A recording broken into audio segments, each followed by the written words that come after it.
Okay, start second row on the left. Nathan Geese, Lubbock Avalanche Journal. This is for Lauren and Maya. You two got close to this point a couple of years ago. First, what does it mean for you to be able to be here now in Oklahoma City? And second part is, how much do you and the other Louisiana players talk to Alana about that Super Regional Series? So it's huge being here right now because we got really close our freshman year, and being able to get over that hump this year was just amazing. And we actually talked to Alana quite a bit about that Super Regional. Yeah, we are on Alana all the time about the Super Regional. Yeah. Okay, we'll go to third row on the left, Cliff. Yeah, Cliff Brown, Associated Press. Nigel, last time I saw you, you were standing right there and you had a championship belt over your shoulder, and you were doing interviews talking about that Big 12 championship. And one of the things you said was that you wanted to help them get back here. Now that that's a reality, can you talk about what it means to have done, kind of delivered on that goal? Yeah, it feels amazing, and honestly, I feel like every time just getting to Oklahoma City is obviously really hard. There's so many amazing teams who haven't made it to this point, so I just feel grateful to be here again. Okay, we go third row on the right to David.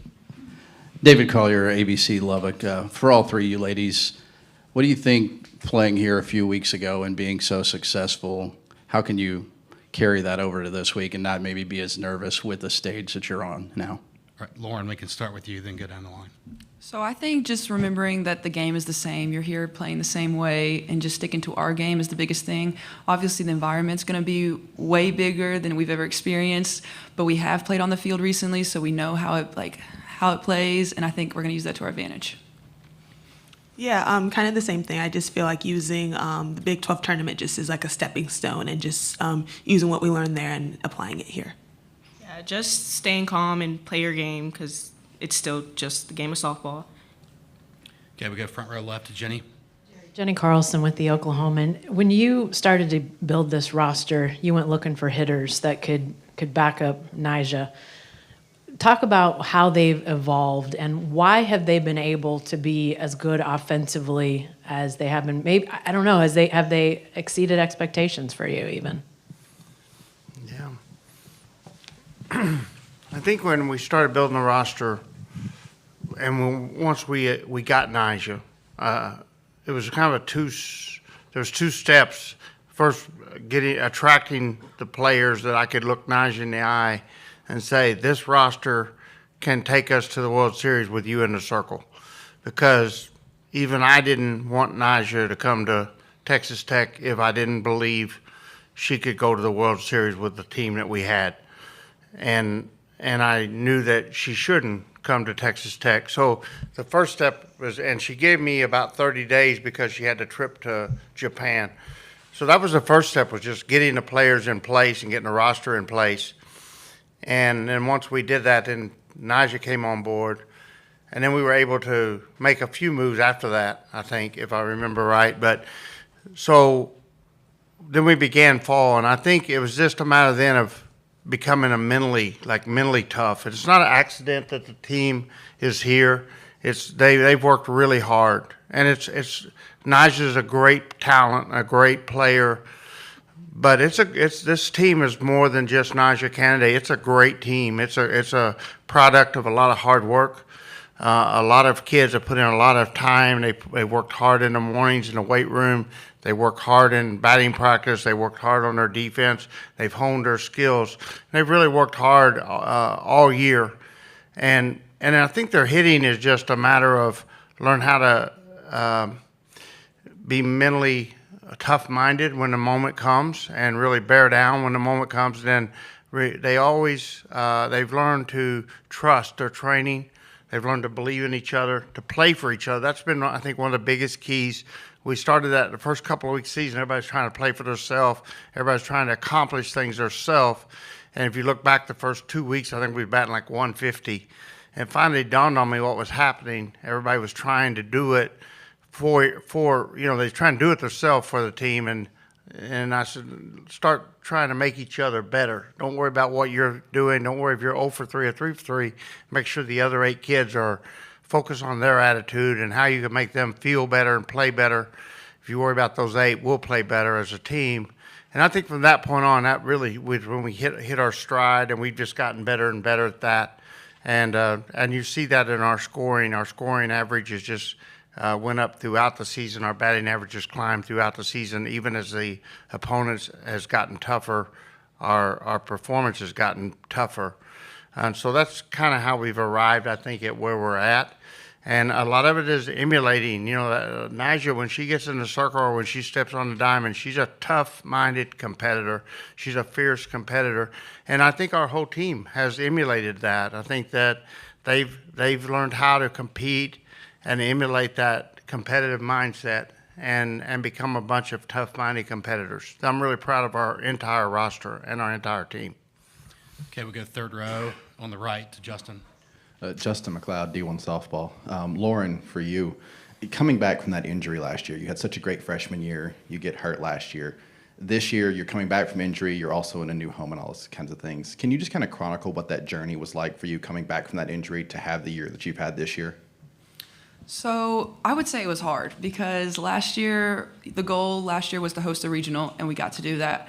And it was tough watching my team do something so well without me. So coming into this year, I knew I wanted to try to like make a mark and have an impact on the team, and being able to do that and work throughout the season, I think that's the biggest reward to the injury itself. Okay, we'll go front row left, Colton.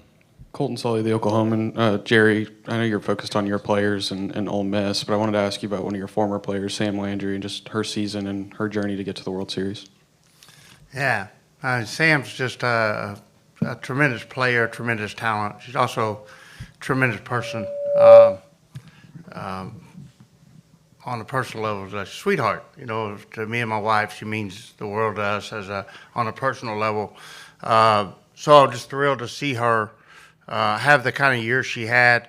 I was excited. You know, when we go back to last summer, I was talking to her, I don't know how often, but pretty close to every day, I think, throughout the recruiting process. And when it come down to that last week, she had to visit coming up with Oklahoma.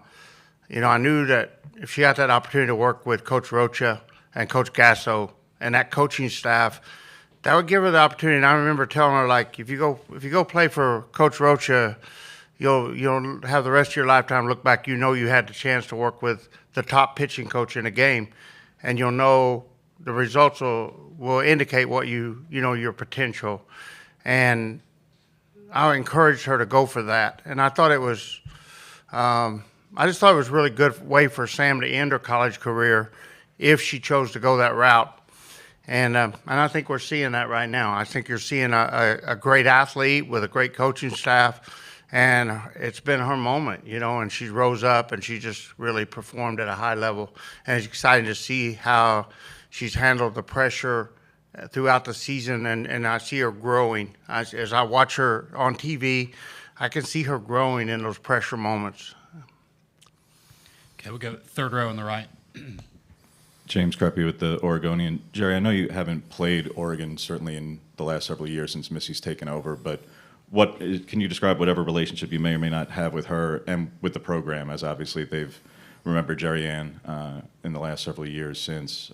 Just what is your relationship with the program and connection with them in the years since?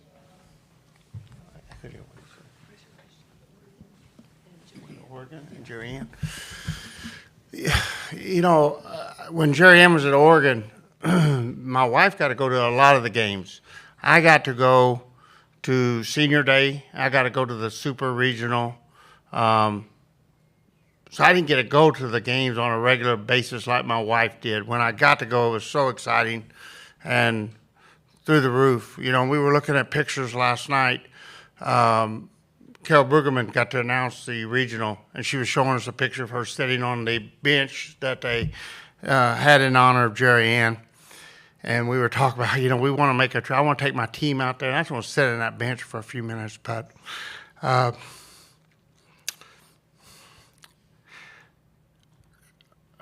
Coach Missy has called me several times and talked to me about Jerry Ann.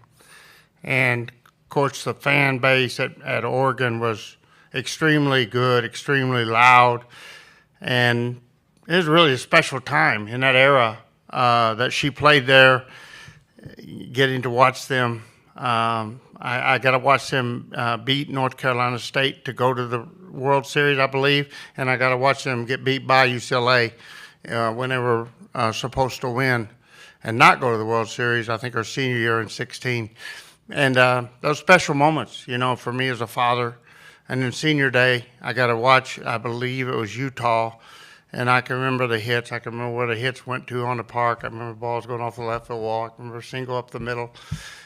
Really, I've got pictures of all the, you know, her batting average and, you know, on the scoreboard. And I can remember watching Mike White throw batting practice to her and the rounds. I can remember those 2 rounds in a row where she hit 5 out of 5 into the stands on batting practice off Mike.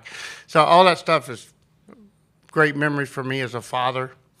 And then nothing but good memories of Oregon. I wish I could take my team. I want to take my team out there before I retire and play a series out there. But as far as, you know, day to day, I root for Oregon just because that's her program. And then as far as how often do I get to talk to Sydney a lot. Sydney Romero, I consider one of the sweetest kids that I've ever coached. Obviously, one of the most talented players I've ever coached, but one of the sweetest people I've ever coached. And I talk to her a lot, and it's kind of my connection. Okay, we'll go front row left to Eli. Eli Letterman, ESPN. Jerry, the dynamics of this event have changed a lot over the last 30 some odd years. This year you've got 5 SEC teams, a team that's never been here before, and 2 former Pac powers that are playing in a different conference. Someone who's been in the game for as many years as you have, what do you see in sort of the shifting dynamics across the country and the kind of teams that are getting here now? Tremendous growth, tremendous interest in the Women's College World Series. You know, this is, I've got to follow it now for a long time. And I was just thinking, you know, Erin got to play here, my middle daughter, got to play here with Texas A&M in 2008. And I got a coach here in 2009 with Georgia and 2010 with Georgia. Jerry Ann got to play here with Oregon in 2015, and I got a coach here in 2017. Jerry Ann played in 2016 with Oregon. I got a coach here in 2017 with A&M. And now Tara's going to get a coach here this year. So all 3 of my daughters have been able to participate now in the College World Series over a 10, 12-year span. I think that's pretty neat for me as a father, and I'm looking forward to sharing that with Tara, and Erin will be here in the stands watching. But the growth, you know, when I think back at the beginning and watching the World Series, you know, it started out at like 6,000, 7,000. It was 9,000. Now it's 15,000. And then outside the stadium, the crowds just get bigger and bigger. And then anywhere you go into a sports bar or restaurants now, they've got the World Series on. It's the growth of women's softball and the interest in the World Series. It's amazing how fast pitch softball has captured America and the interest of American sports fans, especially older couples. You know, it's a neat sport that a lot of you know, middle-aged and elderly couples watch together, and I think that's the unique thing about softball. Okay, last question will be third row on the right. Ryan Campos, CBS Lubbock. Coach, Ole Miss for you guys tomorrow. What have you seen through footage that you guys are preparing on for Game 1 tomorrow? Extremely well-coached team. You know, when you think about what Coach Traxel did, you know, she added Nancy Evans as pitching coach and Erin Earlywine as offensive coach, Bobby Buchanan to help with the offense. I mean, she added some great pieces right there. Of course, Nancy Evans' history as pitching coach out of Arizona is unequaled almost, and one of the top pitching coaches ever. Erin Earlywine, in my opinion, when I was in the SEC, I thought he was just a magnificent offensive coach, all-around coach. I thought he was a tremendous coach of the game of fast-pitch softball. And to see him come back in and to see what all they've done and give Coach Traxel credit for making those hires and then giving freedom to when you get a new staff like that, you have to let them work. You have to let them coach. And she's turned them loose and let them coach, obviously. And you got to give her a tip of the big tip of the hat. And the results, they've just gotten better and better and better, and they're playing with a lot of fire, and they're playing with a lot of freedom, and they're playing with a lot of emotion and joy. They're a dangerous ball club right now, and I see a bunch of kids that are talented, but enormously free and loose on the field. All right, that'll wrap things up for Texas Tech. Thank you. And a reminder,